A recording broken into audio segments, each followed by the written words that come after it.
ओम नमो भगवते वासुदेवाय।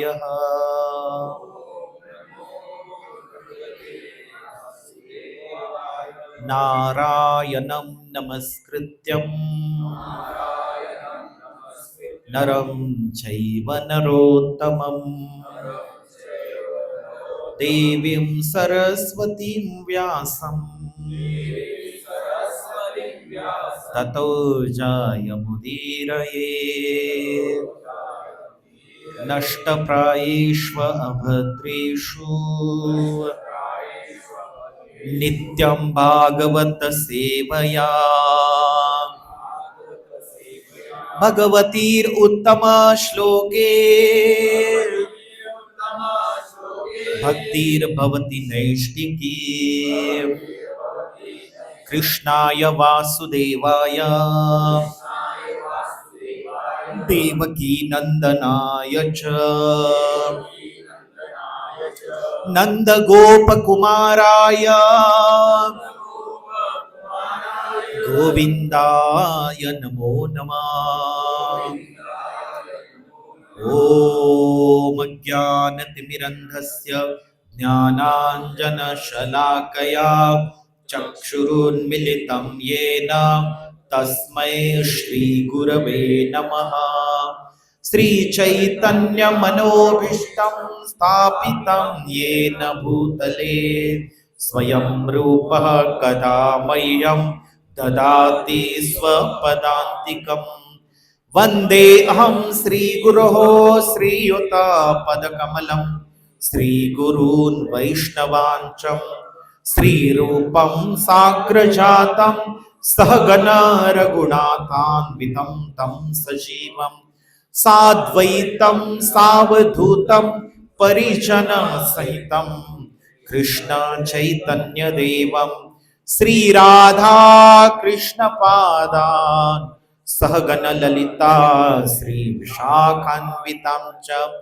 नमो ओं विष्णुपादाय कृष्णप्रेष्ठाय भूतले श्रीमते भक्तिवेदांत स्वामिन्निति नामिने। नमस्ते सरस्वते देवे गौरवाणी प्रचारिणे निर्विशेष शून्यवादी पाश्चात्य देशतारिणे। नमो महावदन्याय कृष्ण प्रेम प्रदायते कृष्णाय कृष्ण चैतन्य नाम्ने गौरत्विषे नमः। हे कृष्णा करुणा सिंधो दीनबंधो जगत्पते गोपेश गोपिका कांत राधा कांत नमोस्तुते। तप्त कांचन गौरांगी राधे वृंदावनेश्वरी वृषभानुसुते देवी प्रणमामि हरिप्रिये। वाञ्छाकल्पतरुभ्यश्च कृपा सिन्धुभ्य एव च पतितानां पावनेभ्यो वैष्णवेभ्यो नमो नमः। जय श्री कृष्ण चैतन्य प्रभु नित्यानंद श्री अद्वैत गदाधर श्रीवासादि गौर भक्त वृंद। हरे कृष्णा कृष्णा कृष्णा हरे हरे हरे राम राम राम हरे हरे। हरे कृष्णा कृष्णा कृष्णा हरे हरे हरे राम राम राम हरे हरे। हरे कृष्णा कृष्णा कृष्णा हरे हरे हरे राम राम राम हरे हरे। मुखं करोति वाचालं पङ्गुं लङ्घायते गिरिं यत्कृपातमहं वन्दे श्रीगुरोः दीनतारिणं परमानन्दमाधवं श्रीचैतन्यमीश्वरम्। हरे कृष्णा। भगवद्गीता अध्याय क्रमांक 9 श्लोक संख्या 3 9.3 पान नंबर आहे 339।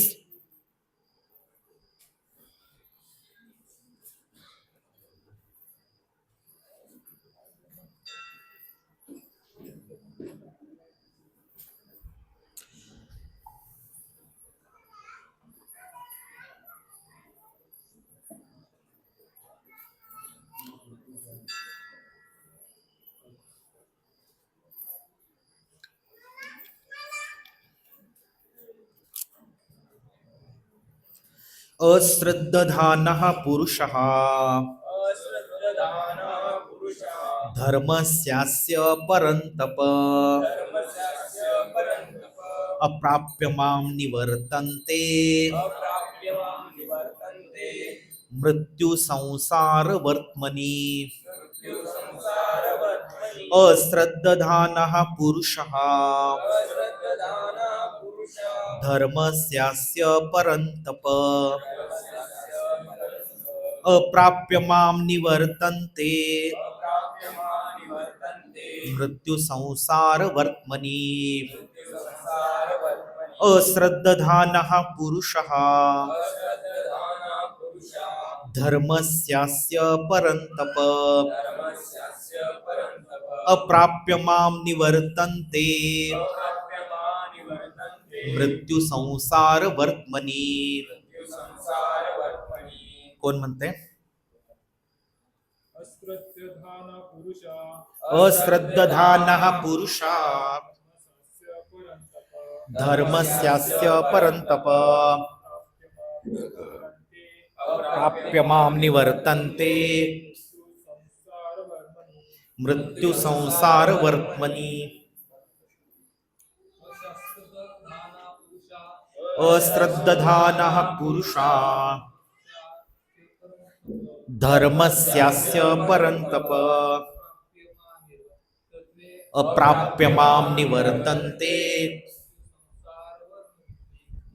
संसार वर्त्मनि. अनुवाद आणि तात्पर्य अभय चरणारविंद भक्तिवेदांत स्वामी श्रील प्रभुपाद यांचे द्वारे. श्रील प्रभुपाद की म्हणा. हे परंतप अर्जुना, ज्यांची या भक्ती मार्गावर श्रद्धा नाही त्यांना माझी प्राप्ती होऊ शकत नाही. म्हणून या भौतिक जगतामध्ये जन्म मृत्यूच्या मार्गावर त्यांचे पुनरागमन होते. तात्पर्य: श्रद्धाहीन लोकांना भक्तिमार्ग साध्य होऊ शकत नाही. हेच या श्लोकाचे तात्पर्य आहे. भक्तांच्या संगतीत श्रद्धा निर्माण होते. महान व्यक्तींकडून वैदिक शास्त्रातील सर्व प्रमाणे ऐकून झाल्यावरही दुर्दैवी लोकांची परमेश्वरावर श्रद्धा स्थिरावत नाही. ते डळमळीत वृत्तीचे असतात. कोण? दुर्दैवी लोक. डळमळीत म्हणजे समजलं ना? जाऊ का नको, जाऊ का नको, जप करू का नको, भक्ती करू का नको, संघाला जाऊ का नको, सेवा करू का नको, लोक काय म्हणतील, हा काय म्हणेल, ते काय म्हणेल, अशा लोकांना काय म्हणतात? डळमळीत वृत्तीचे. आणि भगवत भक्तीमध्ये दृढपणे स्थिर राहू शकत नाहीत. कधी म्हणजे ते कसं असतं, कधी या काठावर जातात, कधी त्या काठावर, थोडस भौतिक पण आणि थोडं अध्यात्म पण असं. म्हणून कृष्ण भावनेमध्ये प्रगती करण्याकरिता श्रद्धा अत्यंत महत्वपूर्ण आहे. चैतन्य चरितामृत मध्ये म्हटले आहे की भगवान श्रीकृष्णांची केवळ सेवा केल्याने मनुष्याला सर्व संसिद्धी प्राप्त होऊ शकते. यावर दृढ विश्वास असणे म्हणजे श्रद्धा होय. श्रद्धा याची व्याख्या दिलेली आहे प्रभुपादांनी. चैतन्य चरितामृत नुसार काय सांगितलंय? जो भगवान श्रीकृष्णांची सेवा करतो त्याला सर्व सिद्धी प्राप्त होतात. त्याला काही कोणत्या गोष्टीची कमी पडत नाही. यावर ज्याचा विश्वास आहे तो व्यक्ती श्रद्धावान आहे, त्याला श्रद्धा म्हणतात. आणि ज्याला श्रद्धा नाहीये, भगवंत मला सर्व काही देतील, तर तो काय करतो? स्वतःच्या प्रयत्नावर अवलंबून राहतो. स्वतःच्या प्रयत्नांवर सुखी होण्यासाठी या जगतामध्ये स्वतःच्या इतर लोकांच्या उपकारावर तो अवलंबून राहतो. भगवंतावर श्रद्धा नाही. म्हणजे याचा अर्थ काय? कुठं ना कुठं त्याला श्रद्धाही ठेवावीच लागते. यथा तरोर श्रीमद भागवत मध्ये सांगितलेलं आहे, यथा तरोर मूल निषेचनेन तृप्यन्ति तृप्यन्ति तत्स्कंद भुजोपशाखा प्राणोपहाराच यतेंद्रियाणाम तथैव सर्वाहरमपुत्य तेषाम. वृक्षाच्या मुळाशी पाणी घातल्याने वृक्षाच्या शाखा, डहाळ्या, पाने टवटवीत होतात आणि उदराला अन्न पुरवल्याने शरीराची सर्व इंद्रिय तृप्त होतात. त्याचप्रमाणे भगवंताच्या सेवेत, दिव्य सेवेमध्ये युक्त झाल्याने सर्व देवदेवता, इतर जीव आपोआपच संतुष्ट होतात. भगवद्गीतेचे अध्ययन केल्यावर आपण लागलीच या निष्कर्षाप्रत आले पाहिजे की मनुष्याने इतर सर्व कार्यांचा त्याग करून भगवान श्रीकृष्णांच्या सेवेचा स्वीकार केला पाहिजे. जीवनाच्या या तत्वज्ञानाविषयी निश्चिती होणे म्हणजे श्रद्धा होय. म्हणजे भगवान श्रीकृष्णांची सेवा सोडून अन्य कुणाची सेवा करण्याची आपल्याला या जगात गरज नाही. हा विश्वास, आत्मविश्वास ज्याला आलेला आहे त्याच्या ठाई श्रद्धा निर्माण झालेली, श्रद्धा उपजली. आणि हे कसं होतं, हे भक्तांच्या संगतीत. हे पहिल्यांदाच प्रभुपादांनी काय क्लिअर केलेले. भक्तांच्या संगतीमध्ये जेव्हा व्यक्ती श्री गुरूंच्याकडून श्रवण करतो आणि श्री गुरूंच्या वाणीवरती दृढ विश्वास ठेवतो, त्यावेळेला त्याची भक्तिमय जीवनाची सुरुवात किंवा प्रारंभ होतो. भक्तिमय जीवनाचा प्रारंभ श्रवणाद्वारे होतो. कशाद्वारे होतो? कानाने आपण फक्त श्रद्धायुक्त पाहिजे. आता श्रवण तर सगळे करतात, पण श्रद्धा ज्याच्या हृदयात आहे त्याचं हृदय परिवर्तन. आलं का? प्रगती कोण करतो? श्रद्धावान मनुष्य. ज्याचे डळमळीत वृत्ती आहे किंवा गुरूंच्या वरती विश्वास नाही आहे, असा व्यक्ती जो आहे तर तो त्याला अजून खूप खूप वर्ष पुनर्जन्माच्या चक्रामध्ये यावं लागेल. कारण का भगवंतांनी क्लिअर कट ह्या श्लोकामध्ये स्पष्ट सांगितलेलं आहे, काही आडपडदा न ठेवता. काय सांगितलेलं आहे? हे परंतप अर्जुना, ज्यांची या भक्ती मार्गावर श्रद्धा नाही त्यांचे काय होते? ज्यांची या भक्ती मार्गावर श्रद्धा नाही त्यांना माझी प्राप्ती होऊ शकत नाही. मग ते कुठे येतात?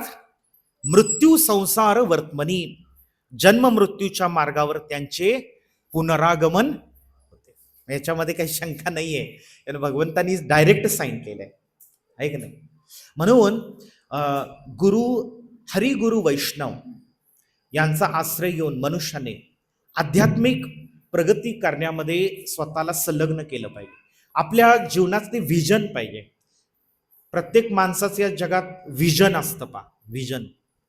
एका मोठ्या बिझनेसमॅनचं व्हिजन असतं, माझ्या कंपनीचा विस्तार करायचा आहे, यावर्षी मला 1 करोडचा नफा झाला, तो 10 करोड पर्यंत न्यायचा आहे, त्याचं व्हिजन ठरलेलं आहे. ऐक नाही, शेतकऱ्याचं व्हिजन काय आहे? का शेतकऱ्याला व्हिजन नाही? हरी हो. शेतकऱ्याचं व्हिजन पावसावर आहे, सरकारवर आहे.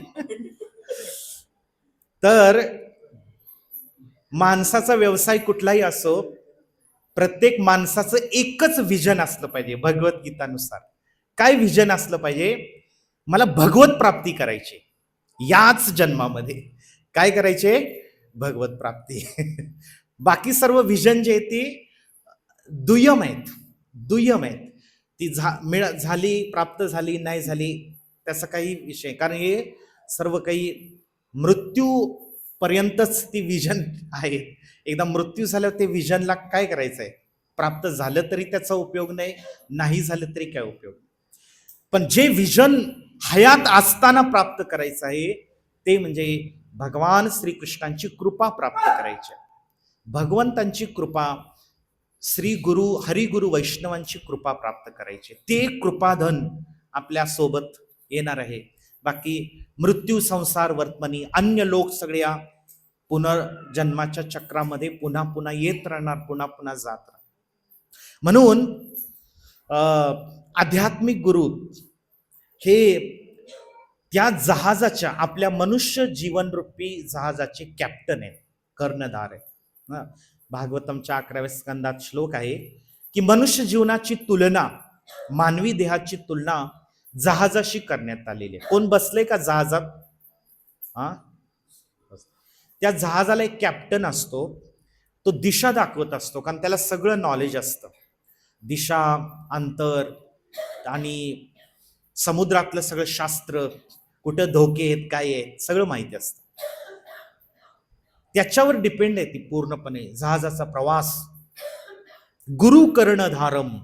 आपल्या मनुष्य जीवनामध्ये श्री गुरुना कर्णधार बनवलं पाहिजे.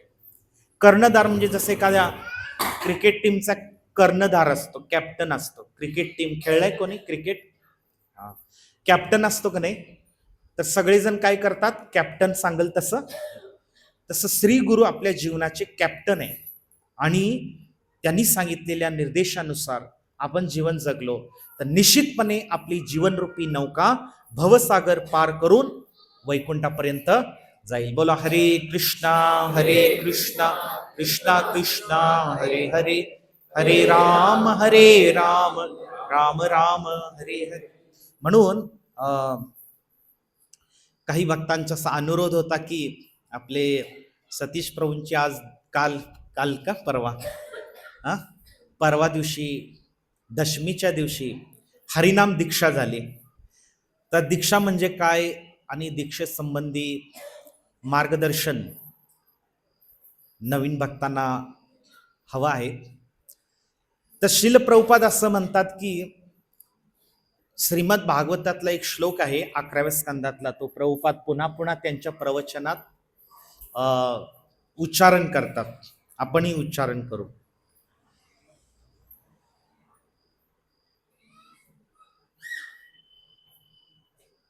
तस्माद गुरुम प्रपद्येत जिज्ञासु श्रेय उत्तमम, असा तो श्लोक आहे.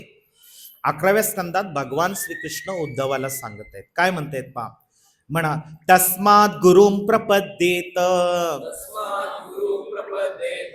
जिज्ञासु श्रेय उत्तमम शाब्दे परेच निष्णातम ब्रह्मण्योपशाश्रयम. म्हणून एखाद्या व्यक्तीने, याचा आता अर्थ काय बघा, म्हणून एखाद्या व्यक्तीने की जो या जीवनामध्ये वास्तविक आनंद प्राप्त करण्यासाठी गंभीर आहे, त्याने काय केलं पाहिजे? बोनाफाईड स्पिरिच्युअल मास्टर म्हणजे अधिकृत आध्यात्मिक गुरूचा शोध घेतला पाहिजे आणि त्याचा पूर्णपणे हरिनाम दीक्षेद्वारे आश्रय घेतला पाहिजे. बोनाफाईड म्हणजे तुम्ही बघितलं असेल कॉलेजमध्ये आपण बोनाफाईड काढतो, त्याचा अर्थ काय? आपण या कॉलेजचे विद्यार्थी आहोत हे त्यातनं सिद्ध होतं, त्याला बोनाफाईड सर्टिफिकेट म्हणतात. कुठला पण गुरु नाही, बोनाफाईड गुरु. गुरु तर पैशाला पासरी येतात. काही काही असे आहेत बंगालमध्ये गुरु, 20 रुपये 50 रुपये दिले की ते दीक्षा देतात. ते अशा दीक्षाचा काही अर्थ नाही. बोनाफाईड गुरु म्हणजे ज्याला श्रीकृष्णांनी सर्टिफाय केलेलं आहे. आले का लक्षात? सरकारनं एखाद्या माणसाला अधिकृत केलेलं आहे एजन्सी किंवा डीलरशिप देण्यासाठी, किंवा कोणती कंपनी नाही का, तुम्हाला मारुती कार घ्यायची असेल, मारुती कंपनीचा जो अधिकृत डीलर आहे त्याच्याकडे जावं लागेल का? कुठं पण मिळेल? भंगाराच्या दुकानात मिळेल का?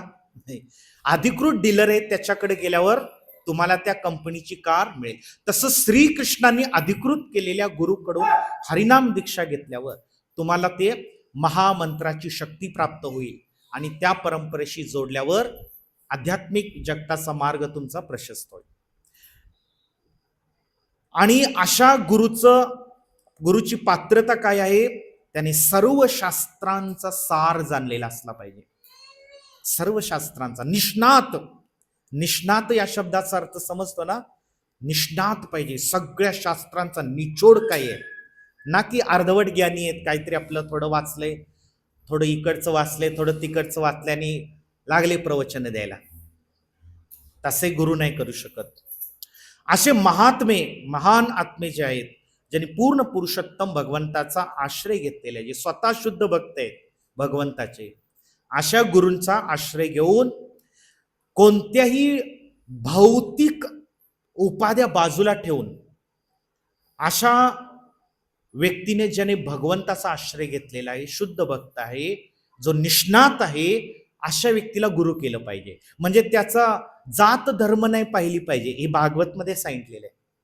तो गुरु एखाद्या नीट हलक्या कुळात जन्मलेला असला, पण तो शुद्ध भक्त असेल तर त्याला गुरु केलं पाहिजे.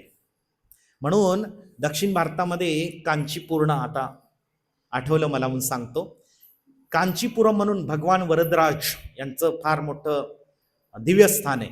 रामानुजाचार्य तिथं लहानपणी होत, महान भक्त आहेत ते, विष्णू लक्ष्मीनारायणाचे महान भक्त आहेत रामानुजाचार्य, श्री संप्रदायचे प्रवर्तक आहेत ते. आणि ते तिथं लहानपणी असताना भगवान वरदराजांची सेवा करायची, वरदराजांची सेवा करायची. आणि तिथं त्या वरदराजाची पूजा अर्चा करण्यासाठी भगवंताचे एक महान भक्त सेवा करत होते, त्यांचं नाव होतं कांचीपूर्णा. काय नाव? कांचीपूर्णा. आता ते जे होते महान वैष्णव होते, ते इतके महान वैष्णव होते की भगवंतांना ते चामर करायचे असे गरमीच्या दिवसामध्ये. तेव्हा काही 1000 वर्षापूर्वीची गोष्ट आहे, तेव्हा काही पंखा नाही किंवा असं काही AC नाही. भगवंतांची सेवा कशी करायचे पा, गरमीच्या दिवसामध्ये तो चामर जो आहे आपल्या तिथं पण आहे, तो ते कशाचं असतं माहिती आहे का? नीलगाय म्हणून एक प्राणी आहे, गोवर्धनवरती दिसतो कधी कधी वृंदावनमध्ये. नीलगाय म्हणून एक प्राणी आहे, ती गायीसारखाच दिसतो म्हणून त्याला नीलगाय म्हणतात. त्याचं त्याच्या शेपटीपासनं ते बनवले असतं चामर, ते कुठलं पण धाग्याचं नाही बनवत.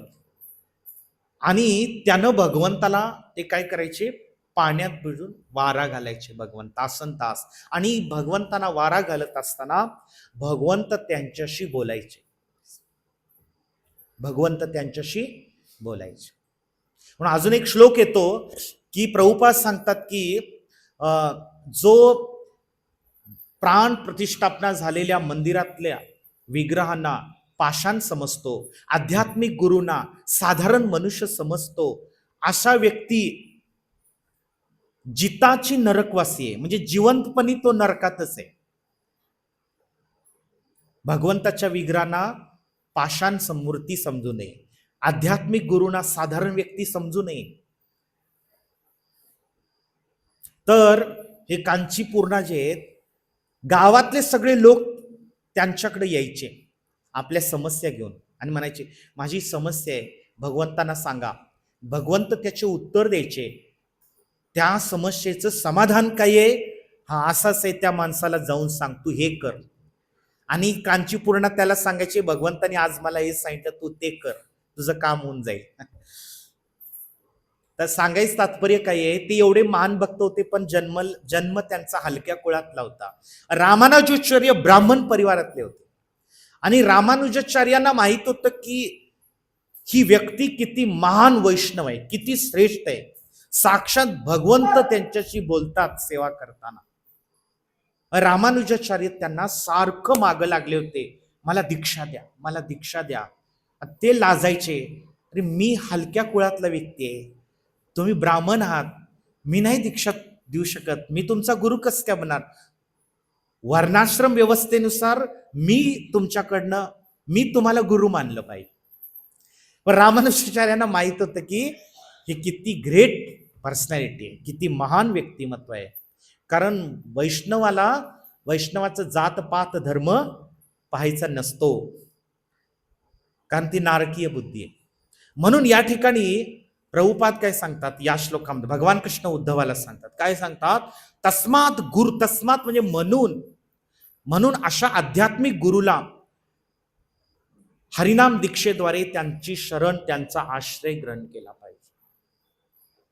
आणि मग तुमच्या जीवनाची नौका जी आहे ती भवसागर पार करून जाईल.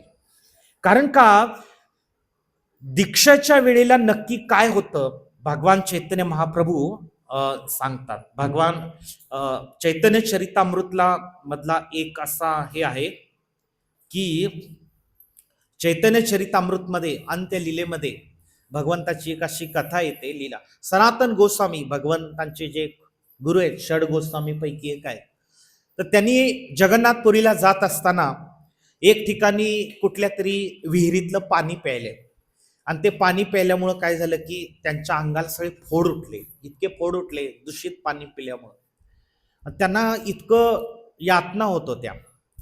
पण ते जगन्नाथपुरीला आल्यानंतर चैतन्य महाप्रभूंचं दर्शन घेणं टाळलं. कारण का महाप्रभू जेव्हा कधी पण त्यांची भेट व्हायची चैतन्य, तेव्हा महाप्रभू त्यांना आलिंगन करायचे. आणि मग सनातन गोस्वामींना संकोच वाटायला लागला, माझं शरीराला सगळे फोड उठलेले आहेत आणि भगवंतांनी कसं काय मला आलिंगन दिलं तर भगवंतांचं शरीर दूषित होईल. म्हणून ते महाप्रभूंना भेटायला गेले नाही, संकोच करायचे जगन्नाथपुरीमध्ये असून सुद्धा. आणि ते बरे होत नव्हते आणि त्यामुळं त्यांना शरीराची काही पर्वा नव्हती, कारण ते शरीराच्या स्तराच्या पलीकडे गेले होते, आत्म्याच्या स्तरावर होते. पण त्यांना वाईट काय वाटायचं की मी भगवंताची सेवा करू शकत नाही, दूषित. त्यांनी ठरवलं की एके दिवशी आपण काय करू, जगन्नाथ रथयात्रेच्या वेळेला रथाच्या चाकातच आपला देह झोकून देऊया आणि देहाचा काय करूया, अंत करूया. असं ठरवून उद्या रथयात्रेचा उत्सव आहे म्हणून आज रात्री असा विचार करून ते झोपले. तर चैतन्य महाप्रभू त्यांच्याकडे आले आणि महाप्रभू अंतर्यामी आहेत, संपूर्ण जगाचे ते परमात्मा रूपाने सर्व प्रत्येक जीवात्म्याच्या मनात काय चाललंय ते सर्व जाणतात. आणि त्यांना सांगितलं की, आणि सनातन गोस्वामींना सांगितलं की हा जो विचार आहे आत्महत्या करण्याचा विचार तुमच्या मनात कसं काय येऊ शकतो. कारण का ज्या वेळेला एखादा शिष्य श्री गुरूंना समर्पित होतो, श्री गुरूंना तो शरणागत होतो, त्यावेळेला त्याच्या शरीरावर त्याचा अधिकार राहत नाही. कुणाचा अधिकार येतो, गुरूंचा अधिकार येतो. ते सांगतायत त्या ठिकाणी चैतन्य महाप्रभू सांगतायत.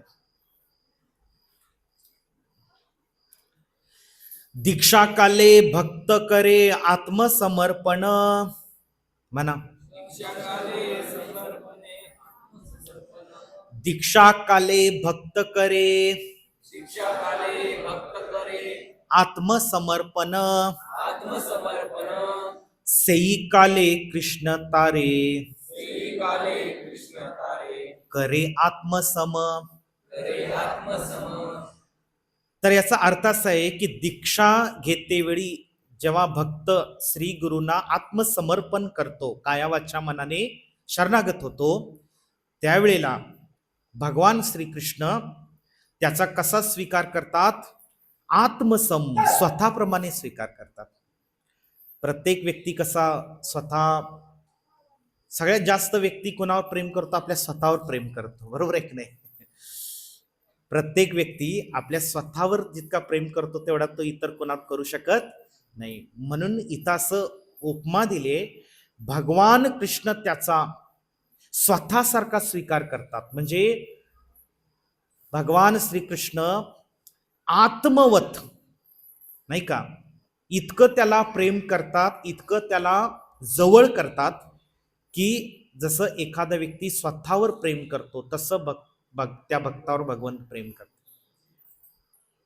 सई काले कृष्ण तारे करे आत्मसम, भगवंत त्याला स्वतः समान समजतात, इतकं आदर देतात.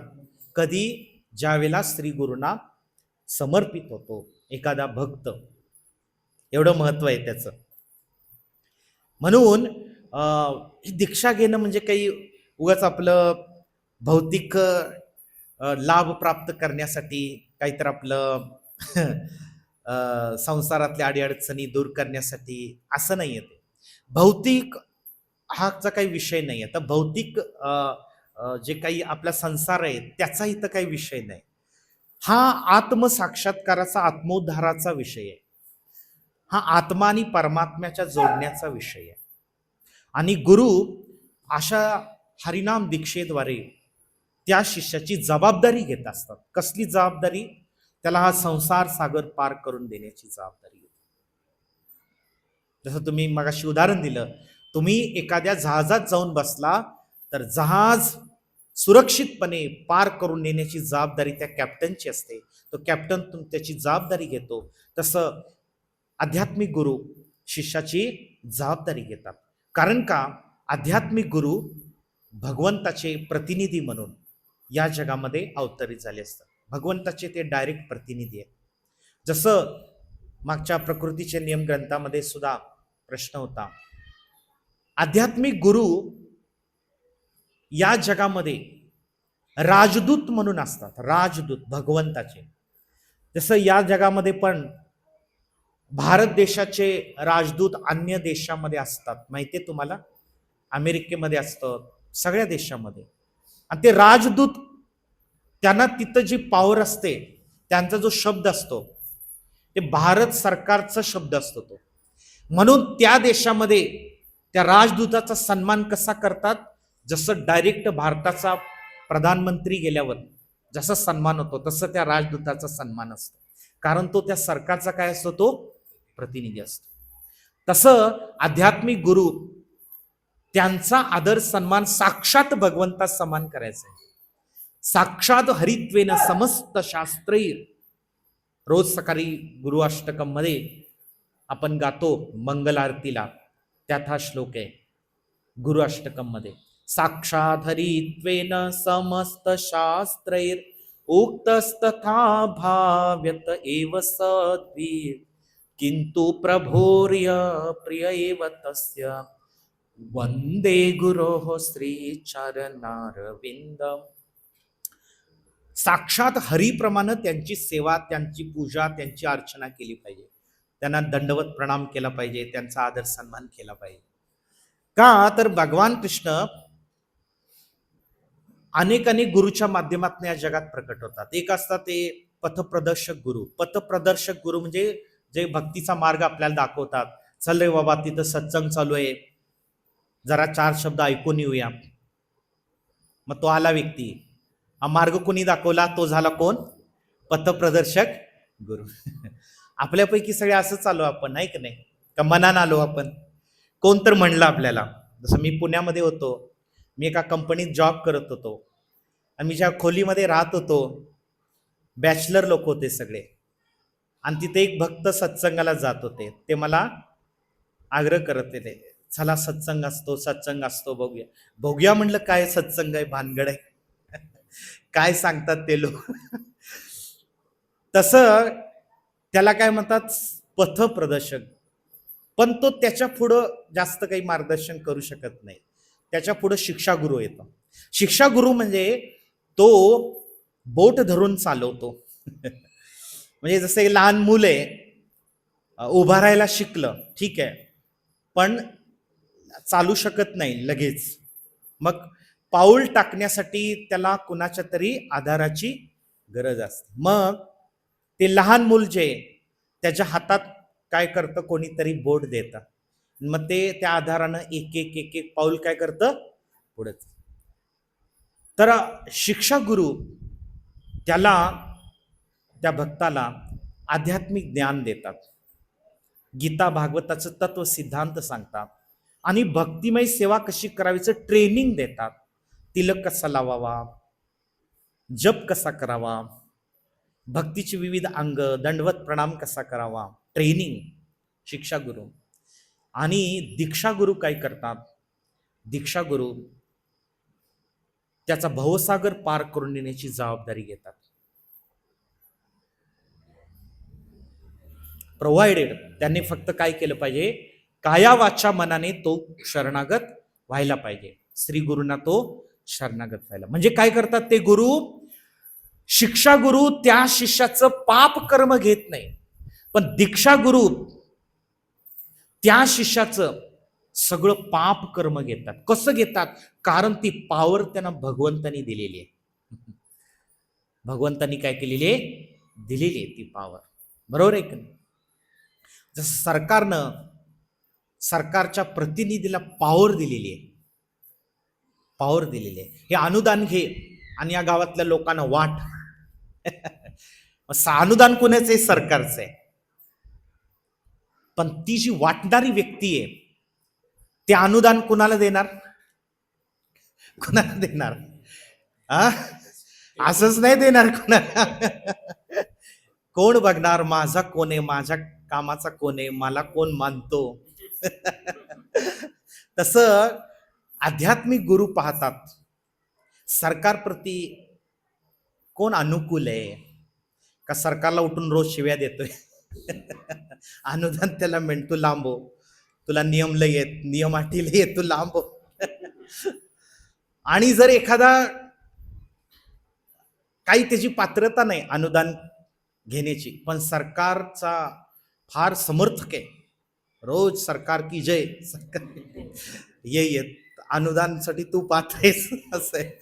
तसं आध्यात्मिक गुरु जे आहेत भगवंताप्रती कोण अनुकूल आहे, भगवंतावर प्रेम करायला कोण तयार आहे, त्याला हे कृपारूपी पावर अनुदान देतात आणि त्याला भक्तीमध्ये घेतात सामावून. ये भगवंताच्या भक्तीच्या मार्गामध्ये त्याचं सर्व कर्म घेतात.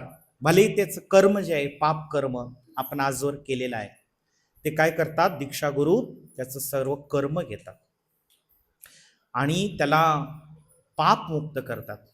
ही किती मोठी कृपा आहे. असं कोण नाही करत या जगात. असं कोण म्हणेल का की मी तुझं सगळं पाप घेतो? असं कोण म्हणेल का? नाही. वाल्याकोळी, नारद मुनी आणि वाल्याकोळीची भेट होते तेव्हा नारद मुनी त्याला म्हणतात, तू एवढं पाप कर्म करत आहेस, प्राण्यांना मारत आहेस, हजारो प्राणी मारलेले आहेत तू, हे कोण पाप घेणार तुझं, कोण फेडणार? म्हणजे माझा एवढा मोठा परिवार आहे, बायका आहे, मुलं आहेत, आई वडील आहेत, नातेवाईक आहेत, त्यांचं सगळं पालन पोषण करतो मी, ते आहेत ना फेडायला, जाऊन विचारून ये म्हणले. एकेकाला जाऊन विचारून यायचे. आई वडिलांना विचारलं, ते म्हणाले की बाळा आमची काही जबाबदारी आहे, आम्ही तुला लहानाचं मोठं केलं, आता म्हातारपणी सांभाळायची जबाबदारी तुझी आहे, आम्ही का पाप घेऊ? आम्ही कर्तव्य केलेले आहे, आम्ही का पाप? कसं सांभाळायचं ते तुझा प्रश्न आहे.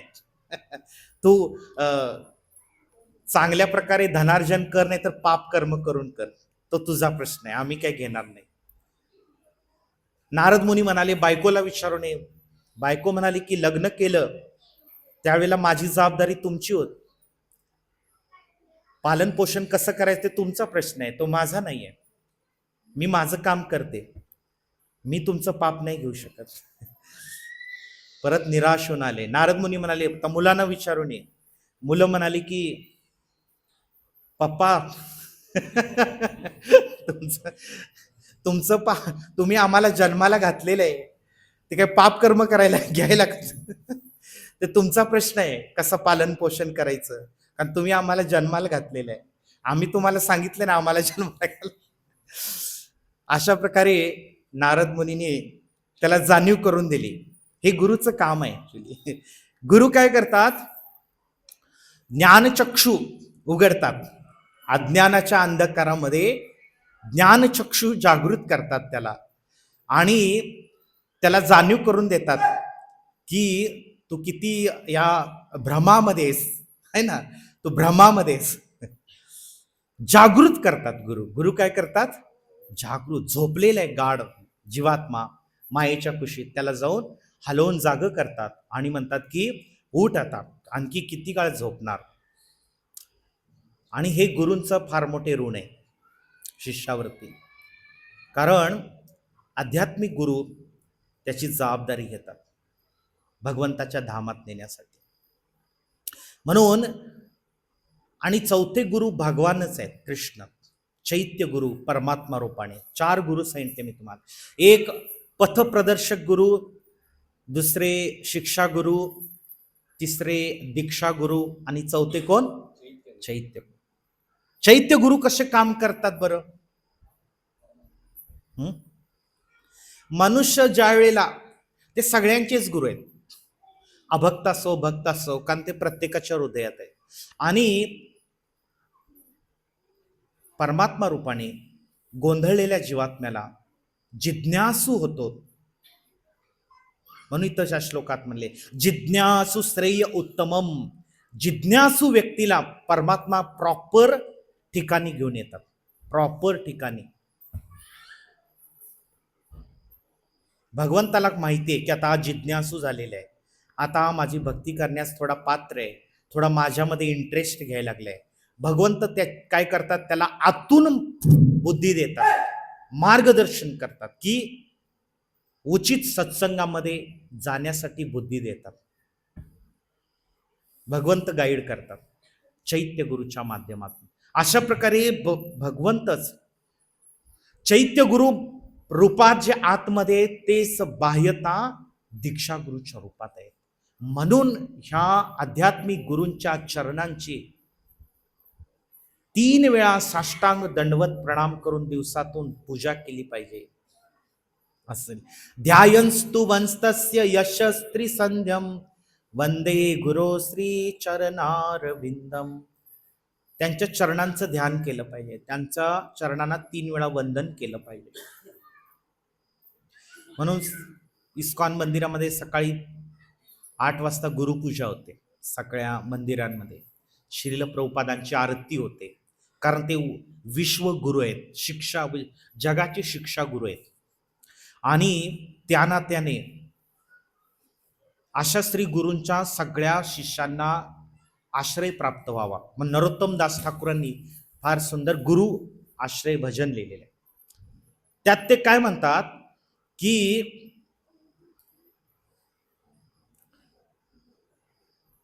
चक्षुदान दिलो जई जन्मे जन्मे प्रभू से दिव्य ज्ञान हृदय प्रकाशित. गुरुनी काय दान केलेले, आपल्याला चक्षुदान केलेले.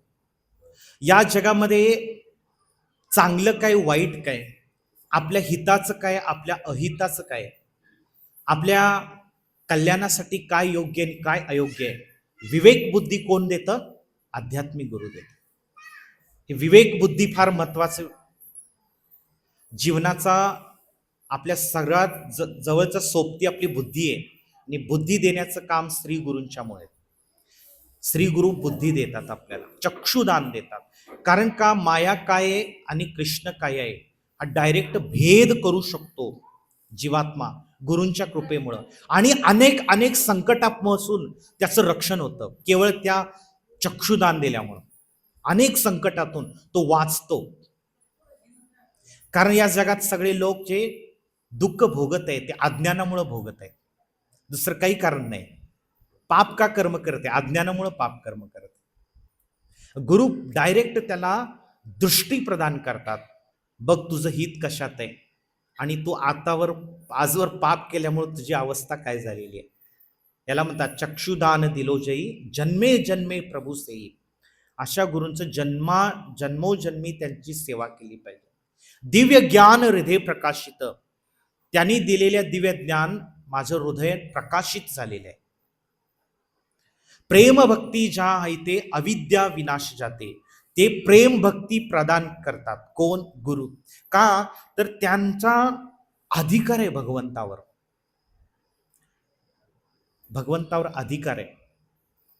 जसं प्रधानमंत्र्याचा जो भाऊ आहे, प्रधानमंत्र्याचा भाऊ आहे, तुमचं काही गावातलं काही काम होत नाही, अडलेलं आहे, तुम्ही प्रधानमंत्र्याच्या भावाकडे गेलात. का भावाकडे जाणार? कारण त्याचा प्रधानमंत्र्यावर अधिकार आहे. प्रधानमंत्री त्याचा शब्द मोडू शकत नाही. तसं भगवंतांनी एखाद्या आध्यात्मिक गुरुने भगवंतांना शब्द टाकला की हा जो माझा शिष्य आहे ह्याला तुम्ही आध्यात्मिक धामामध्ये गोलोक वृंदावन धामात वैकुंठात तुम्ही घ्या. त्यावेळेला भगवंत भले तो किती अपात्र व्यक्ती आहे, पापी व्यक्ती आहे, तर भगवंत त्याला शुद्ध करून आपल्या धामात घेतात. का तर भगवंत आपल्या प्रेमी भक्तांचा शब्द मोडत नाही. म्हणून डायरेक्ट भगवंताचा आश्रय घेण्यापेक्षा अशा शुद्ध भक्तांचा जे गुरुच्या रूपात आहेत त्यांचा आश्रय घेऊन सेवा करण्यास सगळे शास्त्र सांगतात. का? कारण डायरेक्ट भगवंताचा आश्रय घेण्या इतपत आपलं वजन, आपली पात्रता भगवंताकडे नाहीये. आपण फार तुच्छ व्यक्ती आहोत, आहे का नाही? तुच्छ व्यक्ती आहे. या जगामध्ये तरी कोण विचारते आपल्याला? कोणाकडे शब्द घेऊन गेलं तर कोण आपल्याला विचारते? भगवंत अनंत कोटी ब्रह्मांड नायक आहेत. आणि हे आपणच नाही, हे महान भक्त म्हणतात बरं का. प्रल्हाद महाराज पण त्यांची प्रार्थना आहे. प्रल्हाद महाराज म्हणतात की मी तुच्छ आहे, असुर कुळात जन्मलेला तुच्छ आहे. हालाकी त्यांच्यासाठी नरसिंह भगवान प्रकट झाले, पण शुद्ध भक्त स्वतःला तुच्छ समजत असतो आणि समजलं पाहिजे. तर भगवंत अशा भक्ताच्या शब्दाखातर त्या व्यक्तीचा त्वरित संसार सागरातनं उद्धार करतात. बोला हरे कृष्णा कृष्णा कृष्णा हरे हरे, हरे राम राम राम. म्हणून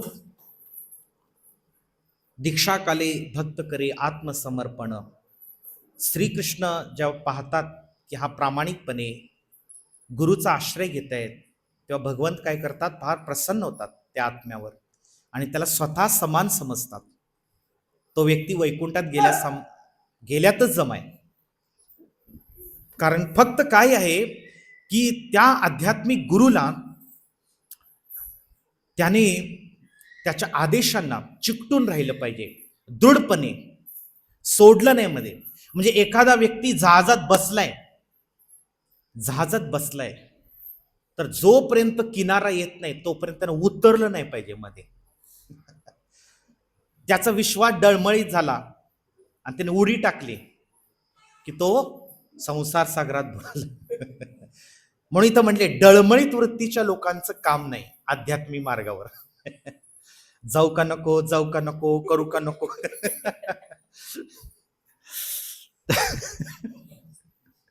अजून एक ठिकाणी पण गीतेत म्हणलंय कृष्णाने की व्यवसायात्मिका बुद्धीर एकेह कुरु नंदन. व्यावसायिक बुद्धीने जे या मार्गावरती दृढपणे प्रयास करतात ते लक्ष गाठतात. म्हणजे डळमळीत बहुशाखा यनंताच, ज्यांच्या बुद्धीला अनेक फाटे फुटलेले आहेत. अरे हे करू का ते करू, हे महाराज सांगतात, ते महाराज सांगतात, मग काय करायचं, असे गोंधळलेले लोक आहेत ना, त्या लोकांचा आध्यात्मिक मार्गावर काही फायदा नाही. एक तर तुम्ही प्रमाणित आध्यात्मिक गुरु कोण आहे ते तुम्ही पहा.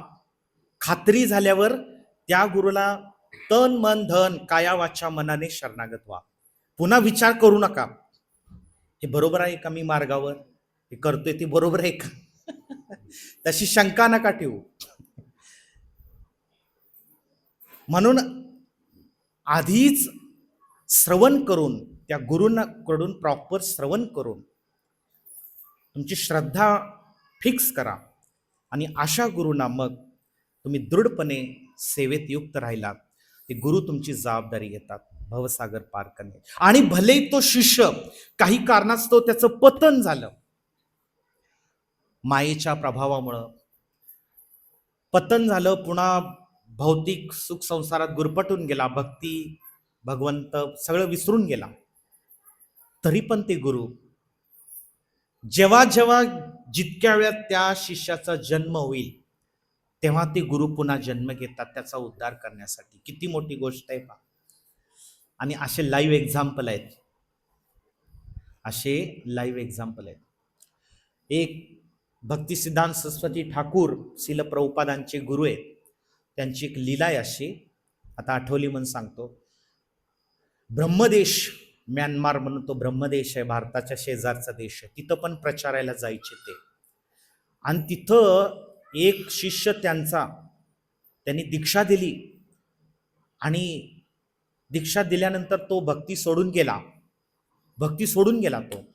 पुन्हा मांसाहार, त्याचं नशापान सगळं करू लागला तो. आणि मग यथावकाश त्याचा मृत्यू झाला. मृत्यू झाल्यानंतर तर यमदूत त्याला न्यायला आले आणि यमदूत त्याला यमराजांकडे घेऊन गेले आणि यमराजांनी त्याचा लेखाजोखा काढला. तर हे त्या व्यक्तीनं सांगितलं नंतर बरं का, हा जो व्यक्ती मरण पावला, त्यांचा शिष्य, तर तो मृत झालेल्या त्या मृतदेहाला त्याचे नातेवाईक आणि लोक घेऊन जायला लागले स्मशानामध्ये संस्कार, अग्निदाह संस्कार करण्यासाठी. झालं असं की त्याच्यात बराच वेळ गेला स्मशानभूमीपर्यंत सगळे विधी ते करेपर्यंत. आणि तिथं विधी झाल्यानंतर तो माणूस अचानक उठून बसला तिथं स्मशानभूमीत, आणि लोक सगळे घाबरायला लागले. बापरे, असं कधी बघितलं नाही. लोक पळून गेले, लोक पळून गेले, अरे असं कसं केलं. पण ही घडलेली गोष्ट आहे. तेव्हा तो परत घरी आला तिथनं उठून, आणि तो काय सांगितला की मला अशा प्रकारे यमलोकात नेलं अशा भयान यमदूतानी. पण तिथं माझे गुरु भक्तिसिद्धांत सरस्वती ठाकूर तिथं आले. यमराजांनी त्यांना विचारलं की ह्या तुमच्या शिष्याचं काय करायचं, याला नरकात शिक्षा द्यायची का? तर माझ्या गुरुनी सांगितलं की याला शिक्षा देऊ नका तुम्ही, हे त्यानं सांगितलं. आणि मग तिथनं मला यमदूतांनी पुन्हा या देहात आणून सोडलं, म्हणून मी जागा झालो. तिथल्या त्यानं लागलीच तो सगळं ते घरदार सोडून कुठं आला, कलकत्त्याला, मायापूरला आला.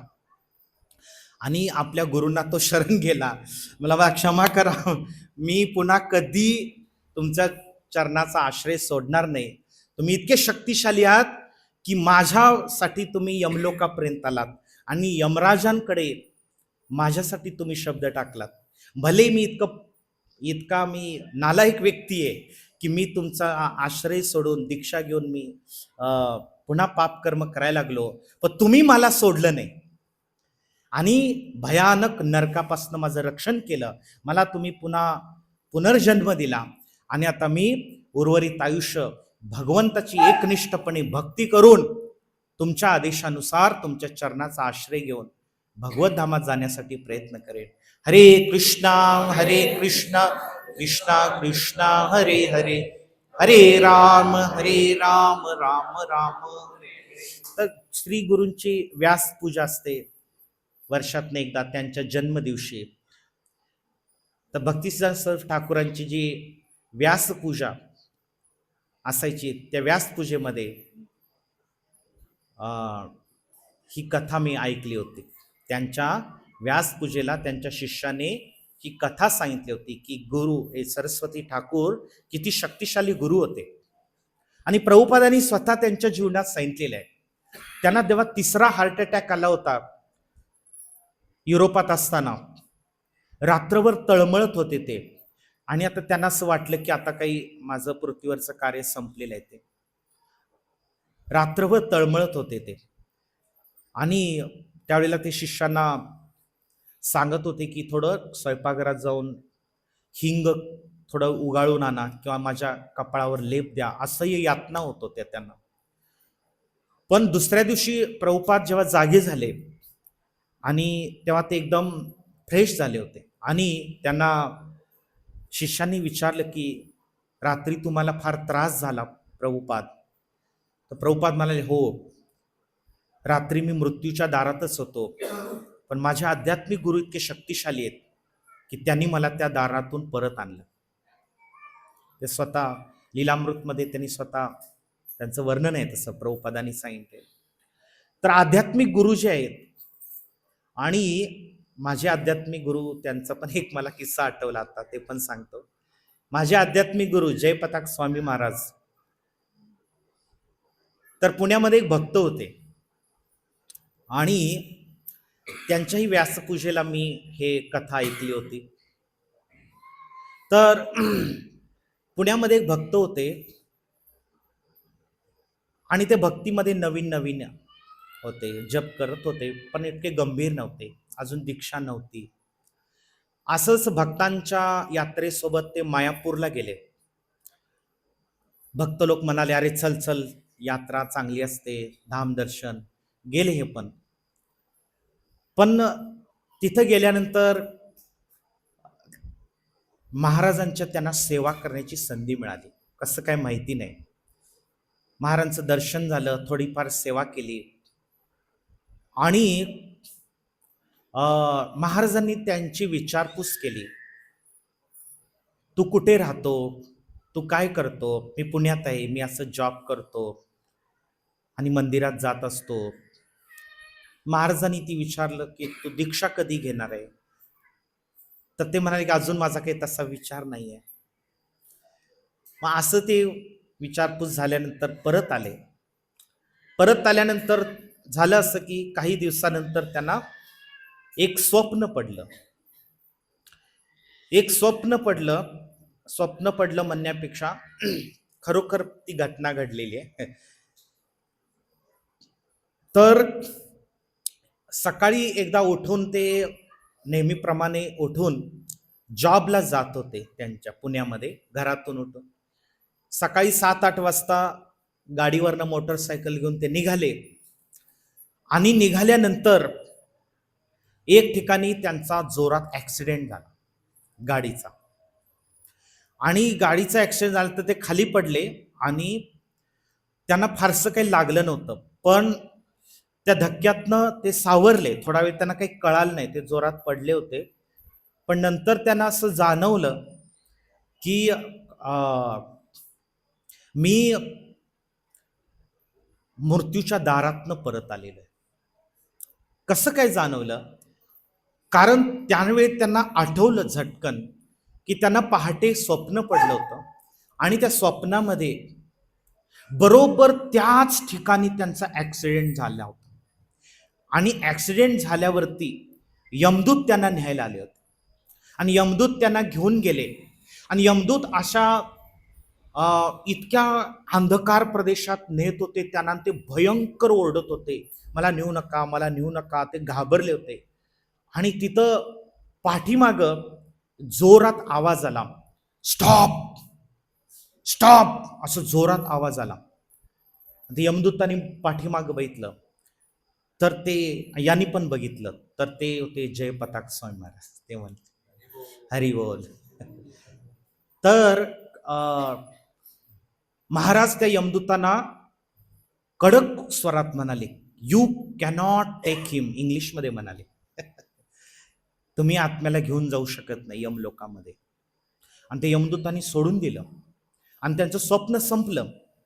आणि ज्या वेळेला त्यांचा ऍक्सिडेंट झाला त्यावेळेला त्यांना समजलं की हीच जागा आहे ती जी मला स्वप्नात दिसली होती आणि इथंच माझा ऍक्सिडेंट झालेला आहे. फक्त आता त्यांना खरचटलं होतं.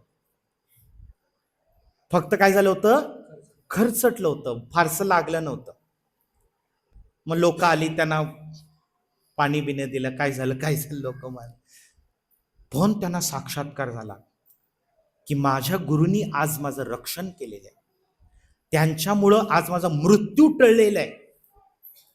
लगेच ते तिथल्या तिथं रेल्वेचं तिकीट बुक करून मायापूरला आले आणि महाराजांना शरण गेले. म्हणले की मी आता तुमचा झालो. म्हणाले की मी आता पूर्ण आत्मसमर्पण करणार आहे भक्तीमध्ये. आजही ते बघतायत, आता अमेरिकेच्या मंदिरात सेवा करतात. त्यांनी स्वतःही सांगितलेलं आहे, आजही ते आहेत. तर आध्यात्मिक गुरु जे आहेत ते शिष्याची जबाबदारी घेत असतात भवसागर पार करण्याची. भलेही तो व्यक्ती नंतर काही कारणास्तव पतन झालं तरी गुरु त्याची साथ सोडत नाही. थोडीफार जी काही, म्हणून प्रभुपाद सांगायचे की वैकुंठाच्या मागच्या दरवाजाची चावी माझ्याकडे आहे, तुम्ही चिंता करू नका, तुम्ही फक्त माझ्या आदेशाचं पालन करा, मी तुम्हाला घेऊन जाईन. मी तुम्हाला भगवंताच्या धामात घेऊन जाईन. तुम्ही फक्त 16 माळा जप करा, 4 नियम पालन करा, संग करा, सेवा करा, तुम्हाला बाकी काही करण्याची गरज नाही. तर हे असं आत्मविश्वासानं कोण म्हणू शकतो? जो भगवंतांचा अतिशय जीवलग आहे तो म्हणू शकतो. का कोण पण म्हणेल? नाही म्हणू शकत. म्हणून आध्यात्मिक गुरु यांची हरिनाम दीक्षा घेणं म्हणजे काही सर्व संग सोडून देणं असं नव्हे. संसारी व्यक्ती, स्त्री असो पुरुष, माताजी सर्वांनी दीक्षा घेतली पाहिजे. दीक्षा घेणं म्हणजे गुरूंचा आश्रय स्वीकारणे, आशीर्वाद स्वीकारणे, त्यांची कृपा स्वीकारणे आणि गुरूंच्या आदेशानुसार जीवन जगत राहणे. गृहस्थ असो त्याने गुरूंच्या आदेशानुसार गृहस्थ जीवन मध्ये भक्ती केली पाहिजे. प्रभूजी माताजींनी मिळून सेवा, जप, अर्चना गुरूंच्या आदेशानुसार केली पाहिजे. सर्वांनी हरिनाम दीक्षा घेऊ शकतात. फक्त एकच आहे, त्याला नियम 16 माळांचा जप आणि 4 नियम पालन केले पाहिजे. मांसाहार नाही, नशापान नाही, व्यभिचार नाही आणि सुगार. संसारामध्ये राहूनही व्यक्ती दीक्षा घेऊन वैकुंठाला जाऊ शकतो, हे श्रील प्रभुपादांनी सांगितले. आणि सर्वांना या कृष्ण भक्तीचा प्रचार केला पाहिजे. गुरूंच्या सेवेमध्ये, मिशनमध्ये शिष्यानं काय जबाबदारी घ्यायची असते की गुरूंचं जे कार्य आहे त्याच्यामध्ये खारीचा वाटा, भले सिंहाचा वाटा नाही आपल्याला उचलता आला, पण खारीचा वाटा उचलतं सेवेमध्ये. ते मिशन जे आहे ते आपल्या खांद्यावर आपली जिम्मेदारी समजून ते केलं पाहिजे. ही माझी जबाबदारी आहे माझ्या गुरुप्रती. आणि त्याच्यामध्ये जो संघर्ष आहे, त्यात काही त्रास आहे, तो गुरूंच्यासाठी सहन केला पाहिजे. म्हणून प्रभुपादांनी भक्तिसिद्धांत सरस्वती ठाकूरांना 1922 साली भेटले तर पहिलाच आदेश दिला की पाश्चात्य देशात जाऊन इंग्रजी भाषेमध्ये गीता भागवताचा तिथल्या लोकांना तू प्रचार कर. हा गुरुचा आदेश आहे. आणि शेवटपर्यंत त्याला त्यांनी आपलं जीवित कार्य मानलं. हा माझ्या गुरुचा आदेश आहे. आणि शेवटपर्यंत त्यांनी गुरुंना क्रेडिट दिलं. असं नाही म्हणले मी केलं सगळं, नाही. ते म्हणले जे काही विदेशात भक्त झाले, जे काही विदेशामध्ये मंदिरं झाली, विदेशी लोक हरिनाम जप करायला लागले, भक्ती करायला लागले, याचं क्रेडिट कुणाचं आहे? माझ्या गुरुच आहे, माझं नाही. केलं कोणी? सगळं यांनीच केलं. पण क्रेडिट कुणाला दिलं? गुरुच. आणि शेवटपर्यंत ते म्हणले एकही क्षण असा गेला नाही, मी कुठे गेलो, जगाच्या पाठीवर सगळ्या खंडात गेलो, पण एकही क्षण असा नव्हता की मी माझ्या गुरुला विसरलो. गुरु सदैव माझ्या सोबत होते. प्रत्येक परिस्थितीत ते मला मार्गदर्शन करत होते.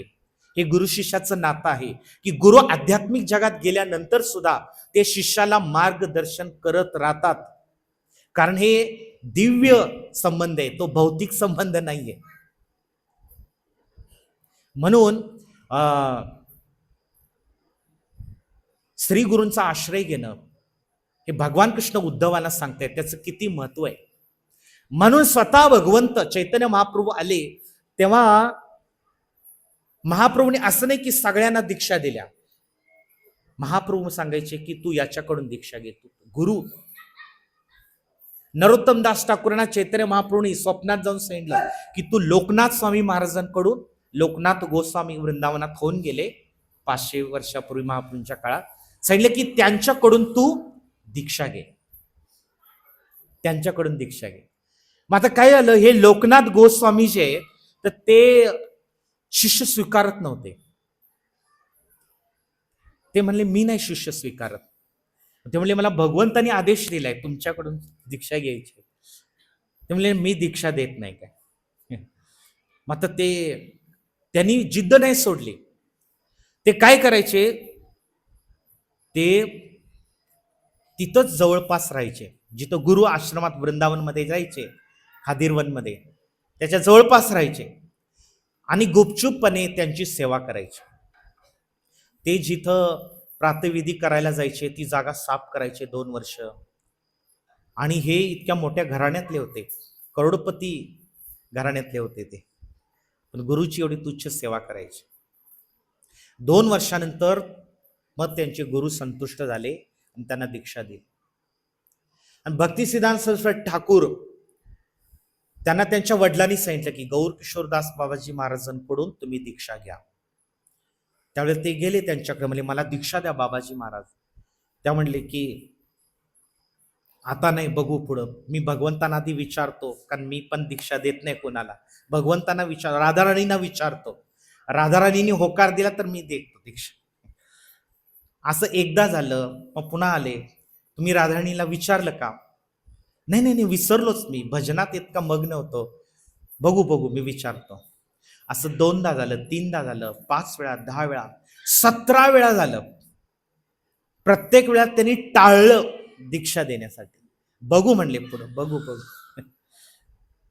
त्यावेळेला ते म्हणाले की तुम्ही जर मला शिष्य म्हणून स्वीकारायला तयार नसाल तर मी आता गळ्यामध्ये एक मोठा दगड बांधून यमुनेमध्ये ओढी टाकून जीव देणार आहे. व त्यावेळेला ते म्हणाले की ठीक आहे, मी तुला दीक्षा देतो. म्हणजे दीक्षा एवढं सोपी नाहीये. या महान आचार्यांना सुद्धा एवढी परीक्षा द्यावी लागली. तर प्रभुपादांनी फार सोपं करून दिले आपल्याला. इस्कॉनमध्ये दीक्षा घेण्यासाठी आपल्याला 16 माळा जप करायचा आहे आणि नियम पालन करायचे आहेत आयुष्यभर. सत्संगामध्ये राहून भक्ती करायची आहे. तर एक अनमोल संधी आहे. एवढ्या सहजपणे गुरु नाही भेटत. मी मोठमोठ्या महान एवढी चरित्र अभ्यासलेली आहे. प्रत्येक महान भक्ताला गुरुच्या प्राप्तीसाठी फार संघर्ष करावा लागलेला आहे. पण हे प्रभुपादांची कृपा आहे की अशा आपल्यासारख्या अधमपतित जीवात्म्यांना सहजपणे आश्रय उपलब्ध करून दिलेला आहे श्री गुरूंचा. तर त्यासाठी आपण थोडा त्याग किंवा ती पात्रता विकसित केली पाहिजे आणि आपल्या स्वतःसाठी येते, आपल्या आत्मकल्याणासाठी, आत्मउद्धारासाठी तेवढी किंमत देण्यासाठी आपण तयार पाहिजे. हरे कृष्णा. बोलो श्री राधा वृंदावन चंद्र भगवान की, श्री निताई गौर सुंदर भगवान की, श्रीमद् भागवत महापुराण की, शिल प्रभुपाद की. हरे कृष्णा. हा प्रश्न असला कुणाचा विचारा बर का. हरिनाम दीक्षा, गुरु, आध्यात्मिक गुरु प्रश्न विचारू शकता.